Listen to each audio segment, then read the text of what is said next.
Jogadores e torcedores de rugby foram aconselhados a cobrir suas tatuagens quando viajaram para o Japão para disputar o Campeonato Mundial de Rugby.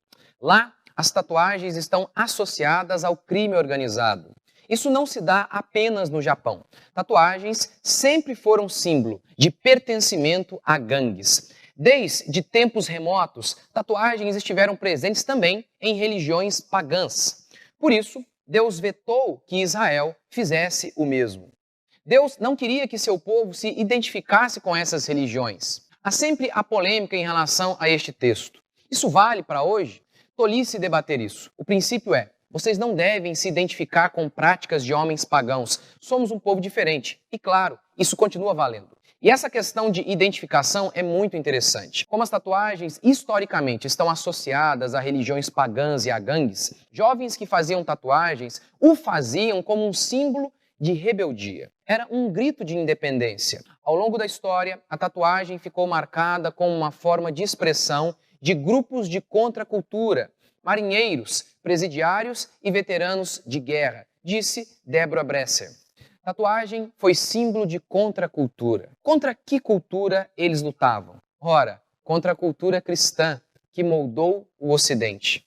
Mas a moça que fez um unicórnio no calcanhar, ela está mesmo pensando em combater Cristo? Nem todas, mas algumas sim. Cansada da opressão cristã, recebida por meio de seus pais, a Rogerinha foi para a faculdade. Ouviu sobre o admirável mundo novo da esquerda e, não tendo coragem o bastante para morrer de maneira revolucionária, fez um gesto silencioso de protesto, uma tatuagem. Mas ainda que nenhuma dessas pessoas tenham feito isso por conta de rebeldia, muitos o fazem por pura modinha, e uma modinha ruim.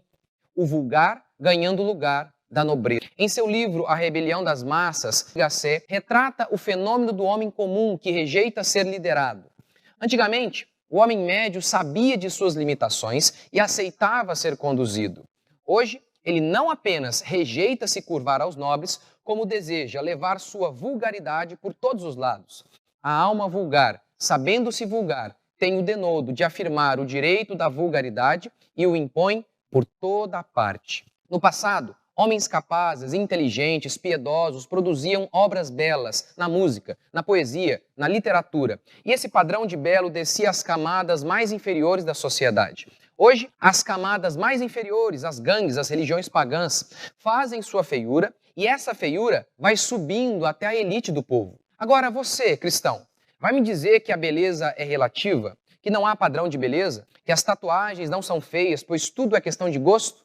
Isso é interessante porque a relativização da beleza surge juntamente com a relativização da justiça. Claro, como sugeria Platão, beleza e justiça são inseparáveis. Todos sabemos disso. Até a dona Joana, que jamais chegou perto de A República de Platão, quando ela quer dar um sermão no seu filho, ela diz: Joãozinho, isso é feio. A fé cristã é cheia de absolutos. Mas se não há Deus, não existem certo ou errado. Concordam ateus como Richard Dawkins, Nietzsche, Sartre e o cristão Dostoiévski. Se Deus não existe, tudo é permitido. Sem noção de absolutos morais, também se perde a noção de padrão de beleza. Sem certo e errado, sem feio e belo. Aí, funk e música clássica são a mesma coisa. Este urinol, exposto como obra de arte, é tão belo quanto a Capela Sistina de Michelangelo. E essa moça toda tatuada é tão bela quanto essa outra moça aqui. É só questão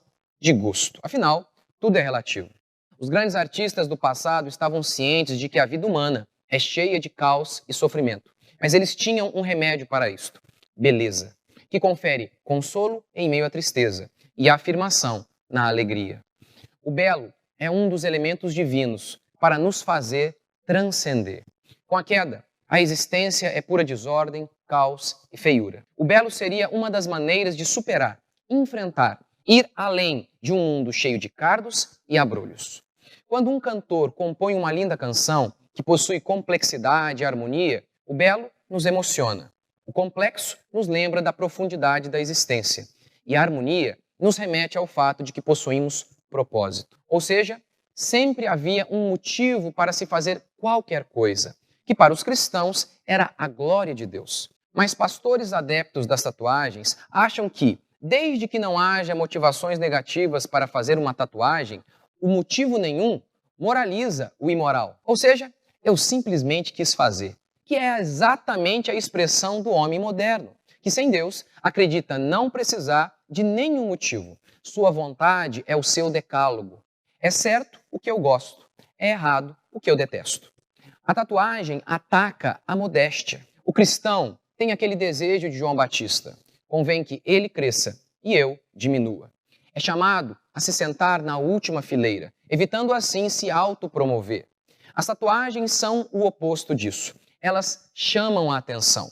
E pior, chamam a atenção para o seu corpo, ao invés de para as suas virtudes. É normal ver um cristão sem camisa, apenas para mostrar sua tatuagem, o símbolo de liberdade em relação a esses cristãos fariseus, criadores de regras inúteis.